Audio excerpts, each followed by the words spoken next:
take us through where we're at the moment. Obviously, this is as of Monday, the 16th of March. So we're going to start off on my side of the pond, the UK.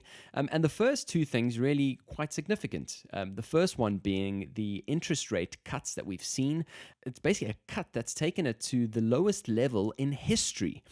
So this is a cut that basically went from 0.75% to 0.25%, not leaving a lot of room there in terms of fiscal policy. And this is really just done to provide some stimulus to the economy. Obviously, like we saw this morning with the markets crashing, not really being well received.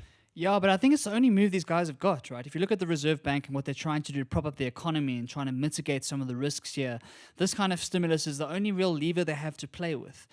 So I think we're going to see it across the world. We definitely saw it in the US as well. And so I think it's an important piece of fiscal movement to try and encourage spending in the economy, because if everyone's going to be quarantining, everyone's going to be staying at home, everyone's going to be stop gathering in public spaces, there isn't that money going through the economy and getting the veins going. And so I think it's an important piece of a fiscal move, but whether it's actually going to achieve what it needs to, we don't actually know.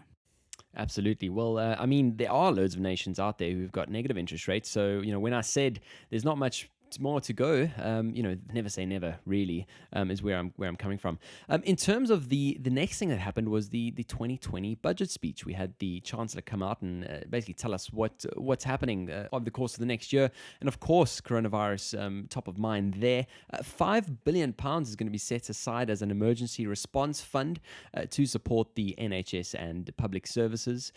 People who self-isolate on the back of this virus will be entitled to statutory sick pay, and this is even if they haven't presented with symptoms.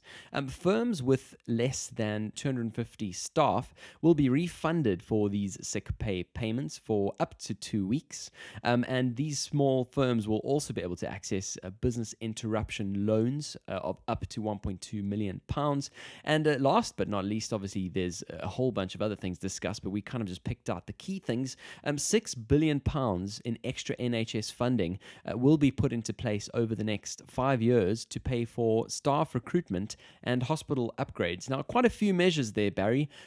Do you think this could be sufficient? Are we thinking about the right kinds of things? I think so. I think that when it comes to an economic perspective, which what the budget speech is focused on, we're looking at how are these small, medium businesses actually going to survive.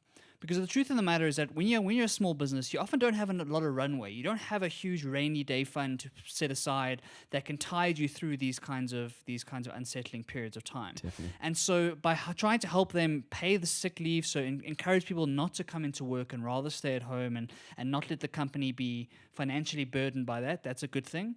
And then the loan as well to try and help them through this period is very important. I think that if the more small businesses feel like they can actually survive this period, the better morale is going to be in the country and the better your economy is going to survive.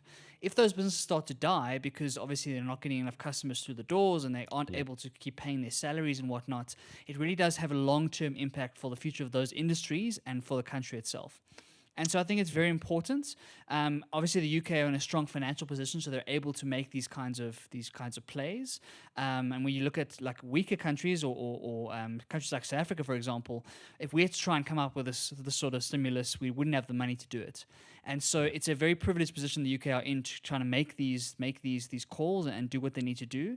And to help small, medium businesses is very important, I think. Can't agree more with you there on those ones. But now if we kind of take one little step back and look at the bigger companies, let's look at the stock market crash that we've seen today. A lot of those are, again, we've obviously been speaking about this, airlines, companies in the travel sector, companies as well in the hospitality sector, hotels and the like.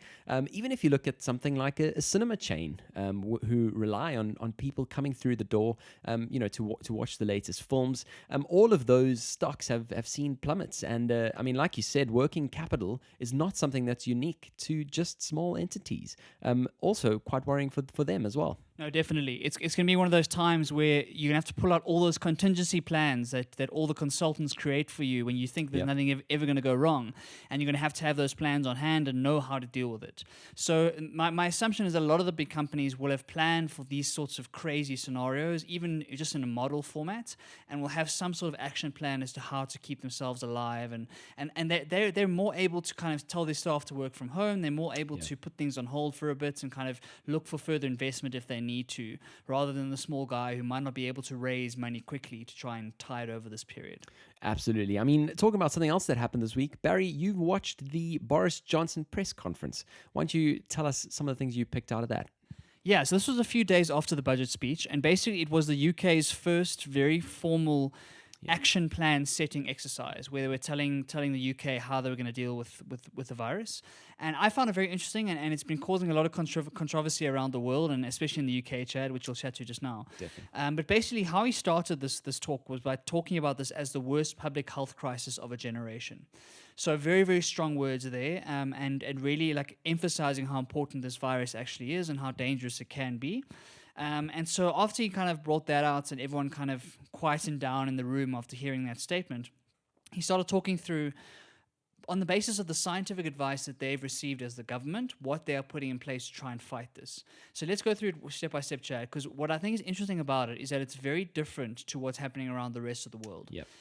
For some reason, the UK have got a different piece of advice and they're looking at it in a different way, which might be right or wrong, we don't know, but it's different. And so that's why it's worth talking about. Yep. The first piece is that they're not closing schools.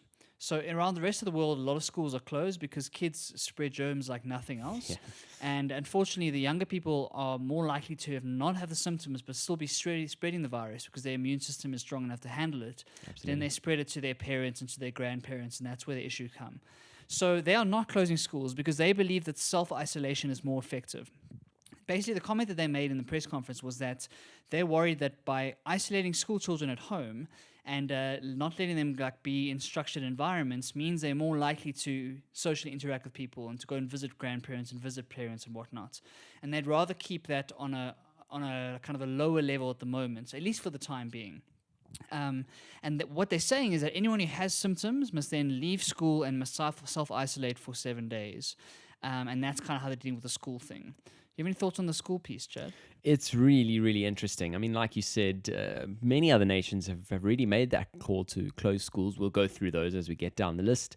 And this side, it is also, like you said, being looked at with a very contentious gaze. So, yeah, in terms of that thought work, in terms of where they're actually getting this information, I think that's what a lot of people are actually asking for. What is this scientific, who are the professionals you're talking to? Because like you said, this actually goes against decades long of, policy really, in terms of how one actually reacts to a crisis like this. And so, whether that is the right thinking or not, potentially they're just playing a bit of poker for a bit of time to kind of try and reduce that peak, which I think we'll get to. And so maybe this is just one of those parts. Yeah, I think that's important. I think that they're not saying that this is not a good idea to isolate, to close schools. What they're saying is that they're trying to time it better. Yeah. So we as you say, we're going to come to the peak later, and all the UK's kind of advice talks about this timing thing as to when is the best time to do a full shutdown. Yeah. And if you do it too early, they worry about fatigue on the public's behalf. So, for example, they don't think that banning mass gatherings is as effective as everyone else thinks around the world, because they make the point that it can just as easily spread with 3 or 4 people sitting at a bar rather than 10,000 people in a music concert. And so they haven't been as stringent as cancelling a lot of the major events as around the world has. And I think that'll change over the next few days as people start to cancel sporting events and music concerts and all that good stuff. Yeah, I mean, that's a really interesting point because, I mean, if you look at all of the mass gathering type events, one that we're going to come to is the horse racing. And today being Monday, there's a meeting taking place without anybody there. If we look at the Premier League, all of those leagues have been, completely cancelled. Loads of different sporting events and all of that kind of thing. And so although the government might not be coming out and saying, putting a ban on mass gatherings of over a certain threshold like other nations are, it seems like these organizations themselves are taking upon themselves to look at what's happening across the globe and to actually act in a different way, which is interesting. Yeah, it definitely is, and I think it's one of those things where the social pressure will close those events because people don't want to go to those events, Yeah. and so the government doesn't have that much of a say in that sort of thing. I think where they have a say is more schools, universities, public services, those sorts of things. Yeah. Some of these mass market gatherings, the concerts and sports tournaments and whatnot, that's going to be dictated by the actual bodies who run those events. So I agree completely with what you're saying. Moving on to what I think is the most important piece of this is that the reason that the UK is so different to everyone else is because they are taking a longer term time horizon on this thing. Yeah. They are worried about a complete shutdown too early that then results in people being in self quarantine for a long period of time and getting fatigued with it and not being able to like handle being at home for weeks at a time. Basically, the experts that are advising Boris and his government are saying that they're being warned about the importance of not moving too quickly with dramatic lifestyle changes to try and deal with the virus. Anything too onerous suggested by the government, such as a 2-week isolation period for a whole household, might be adopted enthusiastically for the first little bit, for the first few weeks. But then people get bored and they start to leave their homes just as the peak of the virus hits. So what they are saying is that they are trying to time this thing correctly so that the strict shutdown period only happens over the peak of the virus and not too early. And basically, this lockdown and the movements would mean that if you do it too early and then you start coming back into real life and then the peak hits, you could be way, way worse situation. So that's kind of the aim of these measures, to try and time that correctly and not panic too early. What is the sentiment on the ground there, Chad? Because I know it's not a popular opinion, this. Yes, absolutely. I mean, I think the question here is, what do other nations know that we don't? So if you look at the considerations that they would have taken, they've obviously got access to the same sort of caliber of scientific minds. They've studied human behavior in terms of what happens when a person is home for weeks on end. And so they have still decided to take this action, to enforce these lockdowns. And so in terms of this side, like you said, a lot of people are getting a bit frustrated, wondering, what the actual play is here. And I know people who are actually going against the advice, which is currently pretty much business as usual, and who are actually kind of vehemently arguing with their employers, making sure that they work from home so that they feel safe. I mean, this is a case where obviously, in London, the apartments aren't as big as elsewhere in the world. And so you're left with a case where you have 4 people in a really small place for weeks on end. And like you mentioned, really an interesting human experiment. But it seems like a lot of people are going that route anyway, and are, sort of just protecting themselves in the end. Yeah, it calls into question how the government can enforce these kinds of views, right? Because everyone's kind of reading the same things on social media and watching the same news from around the world, and that's going to dictate their behavior much more than a government order. So it's a strange call from them. I can see some sort of logic in it because I've been reading a lot about the nature of the timing of these things. And if you look at these graphs that have this giant peak and then this trough, it makes a lot of sense to try and time that correctly. But especially in a world where we don't have enough tests and we're not getting the right numbers, how can you actually make that decision? And so I kind of think the reason the lockdowns are happening around the rest of the world is that acknowledgement that these numbers are not correct and not accurate. And we don't actually know what the real situation is on the ground. So rather be overly cautious than overly blasé about it. Yeah, and I think the other thing is that this thing grows exponentially. The numbers, just double. The most recent stat is almost double every 3 days. And so, if you kind of are a little bit too late in getting that timing right, especially like you said, when those stats aren't the most up-to-date numbers that they could be, it really does become a pretty worrying prospect. Definitely. Moving on to the travel stuff. So obviously we've seen big travel bans around the world and lots of international travel has been shut down. The UK government had come out and said that these kind of bans are not actually effective unless you get 95% of the flights actually stopped. And so they reckon that they can't enforce a 95% stoppage because it just doesn't happen in a world economy. And so that's why the travel bans for them haven't been as stringent as the rest of the world, which is another strange thing to do, Chad. Yeah, I think it's a weird argument to make. I mean, like you said, even if you do stop 50 to 55% of flights, considering the exponential nature of this, I mean, if you look at the concept of something like compound interest, every little bit of every little bit makes a difference. And so for me, 50 to 55% still makes a huge difference. If you look at the blanket bans that other countries have taken, which we'll get to further down the line, these certainly effective measures. If you consider the fact that this virus originated from China, ultimately the only way that it has been passing is through travel. So to make a statement like this seems a bit weird.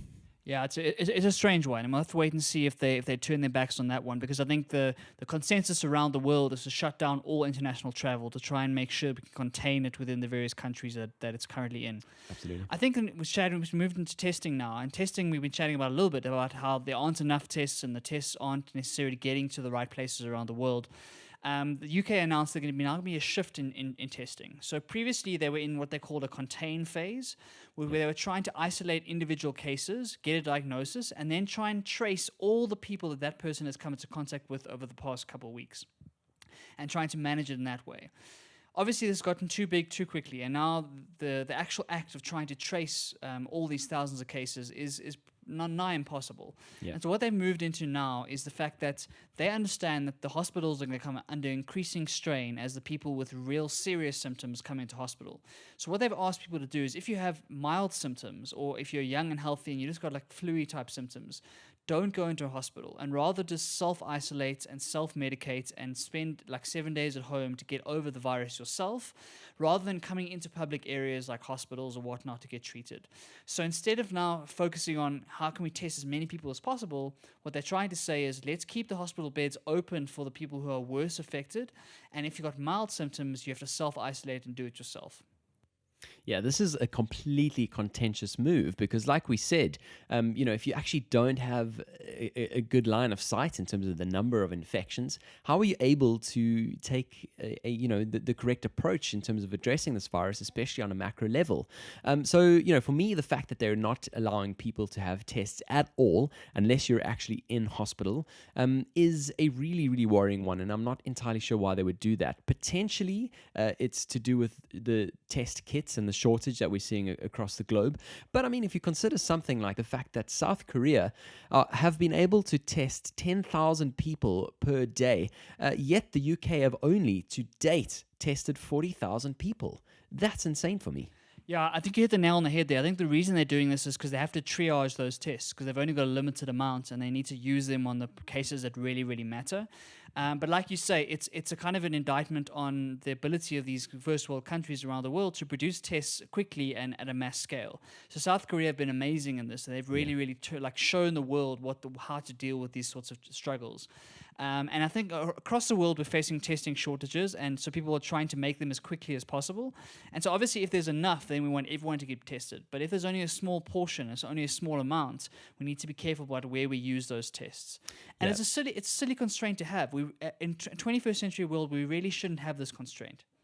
I completely agree with you there. I mean, if we look at the sort of effect that it has on people who are showing symptoms, who are not actually sure if they have it or don't have it, I mean, what kind of level do you then conduct yourself if you're not even able to tell whether you have it or not? You may be living in an apartment with a partner, and some people have been able to do this very successfully and actually isolate from their partner by sleeping in another room, making sure you're not coming to close contact all the time. How are you even able to take those measures when you have a cough? You're not entirely sure if you have it or not. Yeah, it kind of feeds all the panic, right? It feeds the panic and the paranoia, because psychologically you're going through the worst case scenarios in your brain, obviously, and you're trying to take that seriously, but you might actually be in a different situation to what you think. I think that a little bit of panic is useful because, like we said, that social distancing and that isolation is very important. Yeah. But if you sit at home all day and you've got that cough and you're reading the news and you're watching social media, you can drive yourself crazy. And so the quicker we can get more tests to everybody, the better. The people making these tests and whatnot, we need to be manufacturing as fast as possible and getting as many as possible. I kind of see a future where the entire world's going to have to be tested to try and get a sense of where it's going to be at in 6 to 9 months' time. And so the quicker we get those tests on the ground, the better. I mean, that's a really, really important point you mentioned there, Barry, because the thing here is in terms of us building immunity to it. So once we've actually contracted it and work our way through the virus, it looks like it hasn't been yet confirmed whether we hold that immunity or whether we can then contract the virus again. And so there's been cases where people have tested positive twice, but they're not sure whether it is testing twice for the same thing, or whether they've worked their way through it and picked it up again. And so this is also a really important point, especially as we look at the horizon ahead in the next couple of years. Yeah, definitely. I read a fascinating, albeit slightly controversial article last night talking about the idea of forced exposure. So in order to try and build this immunity, right, we're going to need this immunity going forward. Like if we get through this short period of time, it's not the end of the virus. The virus continues, and the fact that we don't have an immunity right now, we don't have a vaccine, is a worrying thing on a long-term basis. So like you say, with everyone who's getting tested, we need to figure out if we can build this immunity into our population. And the more immunity we have in that population, the less the virus can thrive and the better control we have over it. Yeah. And so it's not a matter of trying to kill this virus at its knees, and not a matter of trying to stop it infecting everybody, because then it just means it's going to come back later down the line. It's trying to manage the situation and trying to manage where the outbreaks are, where the infections are, and then using whatever science and medicine we can to analyze those people who have recovered and try and figure out, do they have immunity going forward? Are we in a better position in 2022, 2023 with this particular strain of the virus? Especially as we wait for a vaccine, which could take 12 to 18 months. Absolutely. And I think that's also an important point, is if we sort of face the reality, and that's kind of one of the things that Boris focused on in this press briefing, was that it's likely we're all going to get it at some point, which is interesting. So if we take a statement like that, Barry, how do you feel about potentially getting this at some stage? I don't know how to feel, Chad. I don't know how to feel. I've been reading so much for the last couple of days, and we were chatting offline about how there's so much misinformation and fake news out there and whatnot. Some people are saying, oh, it's just the flu, man, relax. Why are you panicking so much? Some people are losing their minds. They're stocking toilet paper and canned goods and whatnot. So I don't know what to think. It's one of those things where we don't actually know what's going to happen. No one can predict what the outcome of this is going to be. And hopefully it becomes one of those like lesser known flu viruses that we can deal with on a monthly basis. I mean, a lot of people are pulling out these stats of how many people are killed by the normal flu every single year. And those numbers are scary as well. Yeah. But we have a system and a health system that's set up. We understand how the vaccines work. We have the right medication. We have the right kind of infrastructure to deal with that. And so hopefully this virus becomes another one of those. But there is a small but non-negligible risk that this becomes a real super virus. And that's the concern we're trying to fight against. And so I think a little bit of panic here is useful to try and take this very, very seriously. It's much better to take this very seriously and then laugh at each other like later down the line because we took it too seriously, rather than kind of be too blasé about it, let it spread even more, and then really worry down the line. Yeah, absolutely. And that's kind of, what that World Health Organization statement is really that, a lot of global leaders are not actually doing enough. And that kind of talks to that and talks to really the change in messaging that we've seen over the past week. Now, you and I have been talking about this for literally when it sort of started. And every week we kind of joke that it's, this is our weekly session that we chat about the coronavirus. But in this past week, the sort of messaging and the sort of seriousness that people are starting to attract to this virus has definitely picked up a notch. And I, for one, am glad about that, because hopefully then we can make some meaningful progress. Moving on to the next thing, on the back of this press briefing that you saw, we're going to be seeing from the UK daily press briefings from Monday. I was quite sad in terms of the time that we took this podcast, and I actually wasn't able to catch the first one. But it's certainly going to be interesting to see what comes out of those. A lot of people are saying that the reason why this is coming about is because of all the criticism that's been thrown in the way of the Prime Minister, Boris Johnson. And so you got to just wonder whether anything that's going to come out of these press briefings are actually going to hold water, or whether it's just to address this negative publicity. Yeah, this is where the world leaders need to really earn their keep and really show why they are leading from the front. These kind of press briefings are the things that everybody is going to watch, and it's going to dictate a lot of the mood and kind of the way that people think about the virus and the way that people think about how it's dealing in their country. And so to speak with clarity of thought and to speak with like real science behind you is obviously very important. We haven't seen that from Trump. We haven't seen that from the UK just yet. Yeah. And so I think that we need to take a leaf out of the book of people like Singapore and South Korea, whose leaders came and really spoke with real gravitas about the thing. They were very honest. They were very upfront and transparent about the numbers and whatnot. And they weren't thinking about politics at all. Yeah. This is one of those things where we need to put politics aside and we need to be able to deal with this as a global community, and especially important countries like the UK, like the US, who hold so much of the influence around the world. The way these leaders act over the next couple of weeks is vitally important. Absolutely. Talking about the kind of figureheads and who's being looked at, obviously the monarch of the UK, the Queen, she's going to be staying in London through the next couple of months. It really feels like it's an important thing for her to be part of and one of the people, and not to kind of flee to some sort of safe place, to kind of get away from the situation. Obviously, given her age, it's just weeks before her 94th birthday. She's obviously at increased risk, like we've seen in the news. People sort of over the age of 70 and people with existing health conditions, obviously at higher risk in terms of the mortality rate. So, quite an important statement coming out from her. In terms of one of the war quotes that came out from London, the keep calm and carry on, that's been reiterated again, and she will be doing just that. What are your thoughts, Barry? Yeah, again, it's important for her as a public figure to really put on a good face and, as you say, be with the people as best they can. The royal family's always been seen as kind of on their own planets and living in their own little palace and whatnot, and they've really made a concerted effort over the last kind of couple decades to try and be more relatable and try and be closer to the people. And so it's another example of that. But I agree with you, like, she's at serious risk. So I'm sure there's very, very strict controls around her right now. At her age, and kind of, she's always been very healthy, which has been amazing as a monarch. Yeah. But as you say, like, there's serious risk for all people here, and so I wonder what kind of procedures are in place to protect her while she's in London. And hopefully she keeps speaking out and she keeps reassuring the UK people and keeps them like as positive as you can be in this situation. Absolutely. I mean, just if we sort of reiterate that change in messaging, if you look 2 weeks back on the 3rd of March, where there was an investiture at Buckingham Palace, she was actually seen wearing gloves. This was sort of the first time, I believe, ever. And so those measures obviously kicked in back then. But obviously now the engagements have been called off in terms of coming into close contact with others. Will be worthwhile to see how that develops. Today we heard a bit more news in terms of the airline space. Obviously, we spoke about the collapse of Flybe last week. And IAG, the parent of British Airways, have announced that they will be grounding around 75% of their flights in April and May. I have a booking falling within that period with British Airways for my half Ironman. It seems pretty much obvious at this stage that could be very well cancelled. Yeah, I think so. I think that a lot of people are going to lose out on plane bookings, on theatre bookings, on sports bookings, etc.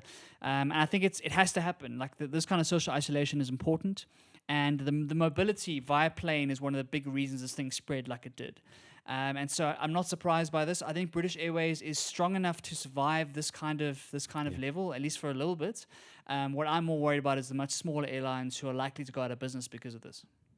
Well, that's an important point, Barry, and they've actually taken a little bit of a veiled jibe, if you like, at Virgin, because British Airways, I believe, have about £9 billion of cash in reserves, and Virgin have actually kind of trying to get some cash out of government. And so they've also kind of followed suit in terms of the grounding of flights. They are going to be grounding up to 85% of flights if we go up to sort of April and May. And on top of that, which kind of reiterates them asking for cash, they've asked their staff to take 8 weeks of unpaid leave. Certainly completely unprecedented. What would you do if you're one of those people? It's tough, and these are the kind of economic impacts that are going to happen in this circumstance, right? Taking 8 weeks of leave, a lot of people, and I would say the vast majority, don't have that kind of resources to be able to do that. They don't have that rainy day fund to live for 2 months without a salary or without income. And so it really is going to privilege those people who are wealthier and who are in better positions financially, who can survive the storm. But for a lot of people who are living paycheck to paycheck, or they've got lots of debt, or they've got kids and stuff to look after, to have no income for 2 months is a serious thing. And it's going to have huge economic impacts around the world, especially on the middle class and the lower classes. Absolutely. I mean, if we just consider that as a short-term measure, British Airways actually coming out and also saying there'll be some job cuts as well. So, if you kind of look at it, one may say Virgin are actually taking the better approach for their well-being and for people, not actually cutting these jobs on a permanent basis. But it's really such an interesting one, a bit of a catch-22. One of the other things that happened this past week and actually happened today is that the BBC came out and announced that the TV license imposition for people over the age of 75, which was due to take place in June, I believe, and they've now delayed that out to August, basically saying that they don't want those people to have one extra thing to worry about. And obviously, if you consider the importance of news and the importance of being in the know, a lot of these people are going to be at home, self-isolating. Obviously, the older generation a little bit more susceptible to, the mortality risk. So that's also an interesting statement there. Yeah, it's a small thing, but it really talks to the kind of the situation right now and what's going to happen over the next couple of weeks as people spend a lot of time at home, a lot of time watching the news and watching TV. So I think it's a small gesture of goodwill, which I'm sure is appreciated, and hopefully we see a lot more of them coming from all companies all around the world. Yeah. In terms of the other things and developments out of the UK, we're nearly done with the UK. Don't worry. I know it's a lot to cover. There's sort of suspicion that over 70-year-olds in this topic might have to self-isolate for 4 months, a staggering amount of time for people and certainly a dramatic way to kind of just change their day-to-day lifestyle. That's pretty insane. Additionally, there's hints that those who have been confirmed to have this virus may be fined £1,000 if they decide not to self-isolate. Kind of taking the carrot away and really just replacing with the stick in that case. Yeah, it's interesting. I think that a 4-month isolation is kind of talks to the previous points by the UK government talking about the timing and whether you get fatigued by that kind of long period of isolation. And as we say, for over 70s, they're at a much higher risk of mortality. So it's a real concern there. Yeah. And then talking about the fact that they're going to have to then look after themselves and get supplies and get food and all that good stuff while they're self-isolating is really, really a strong call. And the fine on then like going out of isolation, I understand it, but at the same time, I don't know if that's going to really deter people. I think if people are going to want to go outside, I think they're going to be willing to put up with it. And so I don't know how much the fine is going to make a difference. But again, it's another like tick in the right box saying this is how serious it is, people. So more so than a financial penalty, it's like a social penalty to saying, listen, these are the things that we need to do to try and stop this virus. And if you're going to go against that, we're going to try and fine you. Absolutely. I mean, in terms of the over 70-year-olds and how they're going to kind of keep themselves going, what we have seen in the, I suppose, self-imposed space where communities are actually coming together and communities are actually starting to look at the shortfalls, look at the gaps and to try and start to come up with systems. I've seen some interviews with a young lady who's come up with a system where she basically has put together a template where you kind of fill in whether you are available to help out for various chores, whether it's buying groceries, taking a dog for a walk, whatever the case is, and you just slip your details under somebody's door, which basically says, hey, if you're self-isolating, I'm here, I can help, this is what I can do. It's really nice to see things like that coming about, and I'm really sure those types of measures are going to make a massive difference to these people. That's really cool. I haven't actually heard that. And I think we need a lot more of that compassion going around. I think especially from young people like ourselves who are relatively healthy and aren't at a huge risk of dying from this. Yeah. We have to understand that we have to do what we can to help those people who are more vulnerable and who are in more stress than we are. And so I think it's a great idea. I think if we can help the people around us and people that we care about to keep supplied and keep making sure that they understand what's going on and also that they have the supplies in order to do this isolation, that's the kind of small part we can play in it. Exactly. And I mean, the thing in these big urban areas, certainly in London, is the majority of the time you won't even know the name of your neighbor, which is insane. So after moving to the place that we're staying in now, for the first time ever, we actually know who's living next to and sort of below us, which is fantastic. But a system like that where you can just fill in a little form and slip it under somebody's door is fantastic because you can literally just go to the spaces around you and potentially build a bit of a network for the long term as well, which I certainly think is an important one, especially if we're all going to be self-isolating, going to be away from social interactions. We're going to need them, and so yeah, this is a good thing to see. I've also seen WhatsApp groups being formed in certain wards, in terms of smaller areas, to make sure that anyone else who needs help can kind of just reach out, and so this is also very, very powerful stuff. In terms of those who are very susceptible and those who are in hospitals, today it's also come out that the UK are short by 20,000 ventilators. This is obviously considering worst case planning, but a staggering number, especially if you consider that all of those ventilators that they currently have on hand are produced by one small size entity. Government have now gone to the local car manufacturers like Rolls-Royce, Honda, and even Ford, and asked them if they can potentially put some of these ventilators together. This really feels more like a plea at this stage. Yeah, it has to be, because those ventilators are so important. I mean, to remind everyone, that is what's keeping people alive when they have this virus. So if you're going into a hospital and you've got pneumonia, we don't have a vaccine, we don't have a cure for this. So the only thing we can do is give you enough time for your immune system to fight it yourself. And so what these ventilators are doing is helping the people with these respiratory infections to breathe using the machine for as long as possible to give the immune system time to fight the virus. Yeah. And so we need thousands and thousands of ventilators all around the world. And again, it points to systemic problems with the way our global supply chain works, is that now they are so reliant on this one manufacturer, and there's no diversification when it comes to different companies manufacturing the same product because they've specialized in that one ventilation product. Yeah. And all of a sudden something like this happens and then we don't have enough supply. And so I wonder what's going to happen when we look at global supply chains post this coronavirus and look at what can we put in place to try and make sure that this doesn't happen again, or if it does happen, we're better prepared for it. Because it's crazy that we can't get enough ventilators into these hospitals, especially in a rich country like the UK. Imagine what's happening around the rest of the world. I completely agree. And the one thing that I hope is not happening is that people are holding on to patents and, all of those kinds of things.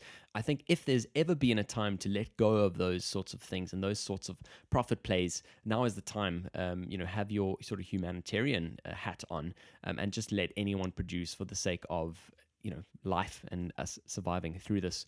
Across the pond with Barry and Chad.